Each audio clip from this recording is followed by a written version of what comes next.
Saya Cahya Amalia Putri, NIM 2419011. Di sini saya akan membacakan poin A tentang sumber ajaran Islam. Sumber ajaran Islam. Sumber adalah asal sesuatu. Sumber hukum Islam disebut juga dengan dalil hukum Islam atau dasar hukum Islam. Sumber hukum Islam adalah wahyu Allah Subhanahu wa Ta'ala yang diturunkan di dalam Al-Quran dan Sunnah Rasul.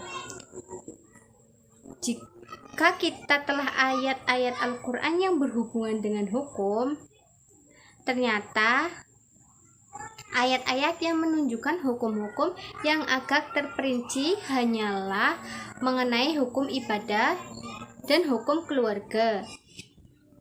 Adapun hukum-hukum dalam arti luas seperti masalah kebendaan, ekonomi, perjanjian, kenegaraan, tata negara, dan hubungan internasional pada umumnya hanya merupakan pedoman-pedoman dan garis besar. Rasulullah Shallallahu Alaihi Wasallam telah menjadi uswatun hasanah dalam melaksanakan ajaran Al-Quran. Selain itu, jika kita telaah tentang hadis Muadz ibnu Jabal, di sana dijelaskan bahwa Rasulullah memberi izin kepada Muadz untuk berijtihad dalam hal-hal yang tidak terdapat secara jelas dan nas Al-Quran dan Sunnah. B. Al-Quran dan As-Sunnah sebagai sumber ajaran Islam. Yang pertama adalah Al-Quran. Al-Quran adalah sumber ajaran yang pertama dan paling utama. Al-Quran adalah firman Allah yang diturunkan kepada Nabi Muhammad SAW melalui malaikat Jibril yang diturunkan selama kurang lebih 23 tahun, yang terbagi dalam 114 surat. Pokok-pokok isi Al-Quran itu ada 5. Yang pertama, tauhid. Yang kedua, tuntuan ibadah sebagai perbuatan yang jiwa tauhid. Yang ketiga, janji dan ancaman. Yang keempat, hidup yang dihajati pergaulan, hidup bermasyarakat untuk kebahagiaan dunia dan akhirat. Dan yang terakhir, inti sejarah orang-orang yang taat dan orang-orang yang zalim pada Allah Subhanahu wa Ta'ala. Tujuan dari Al-Quran diturunkan yaitu yang pertama, untuk membersihkan akal dan menyucikan jiwa dari bentuk syirik serta menetapkan keyakinan tentang keesaan yang sempurna. Yang kedua, untuk mengajarkan kemanusiaan dalam sebuah keadilan. Yang ketiga, untuk menciptakan kesatuan antara umat manusia. Yang keempat, untuk mengajak manusia berpikir dan bekerja sama dalam bidang kehidupan bermasyarakat. Yang kelima, untuk memberi pedoman hidup. Yang kedua adalah as-sunnah atau hadis. Menurut bahasa, hadis memiliki beberapa arti antara lain jadid, lawan qadim atau baru, qorib yaitu dekat, dan khobar yaitu kabar.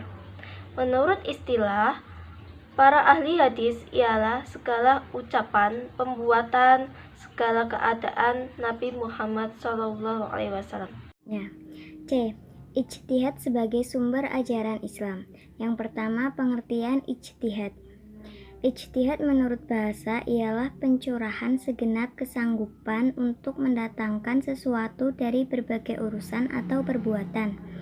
Kata ijtihad berasal dari kata jahada yang artinya berusaha keras atau berusaha sekuat tenaga. Kata ijtihad secara harfiah mengandung arti yang sama. Ini secara teknis ditetapkan bagi seorang ahli hukum yang dengan kemampuan akalnya berusaha keras untuk menentukan pendapat di lapangan hukum mengenai hal yang pelik dan meragukan. Kedua, landasan ijtihad. Dalam Islam, akal sangat dihargai. Banyak ayat-ayat Al-Quran yang menyatukan suruhan untuk mempergunakan akal, sebagaimana dapat dilihat dari ayat-ayat berikut. Sesungguhnya penciptaan langit dan bumi dan silih bergantinya malam dan siang terdapat tanda-tanda bagi orang yang berakal. Sesungguhnya binatang atau makhluk yang seburuk-buruknya di sisi Allah ialah orang yang peka dan tulis mengerti apapun. Quran Surat 8 ayat 22. Yang ketiga, macam-macam ijtihad. Ijtihad dilihat dari lapangannya terbagi menjadi 3, yaitu yang pertama, ijtihad pada masalah-masalah yang ada nasnya, tapi bersifat zani. B. Ijtihad untuk mencapai satu hukum syara dengan penetapan kaidah kuliah yang bisa diterapkan tanpa adanya satu nas. Yang ketiga, ijtihad bi ar-ra'yi, yaitu ijtihad dengan berpegang pada tanda-tanda dan wasilah yang telah ditetapkan pada syara untuk menunjuk pada suatu hukum. Yang keempat, kedudukan ijtihad. Yang pertama, hasil ijtihad tiada mutlak atau relatif, bisa berubah. Yang kedua, hasil ijtihad tidak berlaku umum, dibatasi oleh tempat, ruang, dan waktu. Yang keempat, hasil ijtihad tidak boleh berlaku pada persoalan ibadah mahdoh. Yang kelima, metode ijtihad. Qiyas artinya reasoning by analogy. Makna aslinya mengukur atau membandingkan atau menimbang dengan membandingkan sesuatu. Contoh, pada masa Nabi belum ada persoalan padi. Dengan demikian diperlukan ijtihad dengan jalan qiyas untuk menentukan zakat. Yang kedua, ijma atau konsensus. Kata ijma berasal dari kata jum'un yang artinya menghimpun atau mengumpulkan.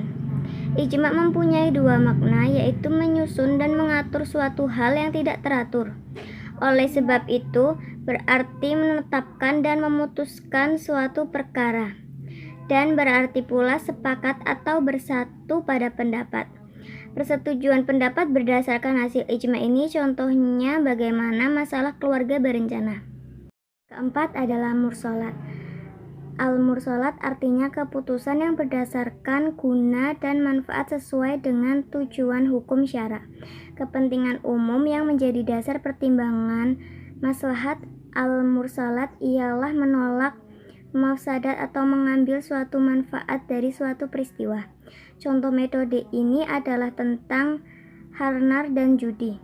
Dalam ketentuan nas bahwa khamar dan judi itu terdapat manfaat bagi manusia, tetapi bahayanya lebih besar daripada manfaatnya. Dari sebuah nas dapat dilihat bahwa suatu masalah yang mengandung maslahat dan mafsadat didahulukan menolak mafsadat. Untuk ini terdapat kaidah menolak kerusakan lebih diutamakan daripada menarik kemaslahatannya.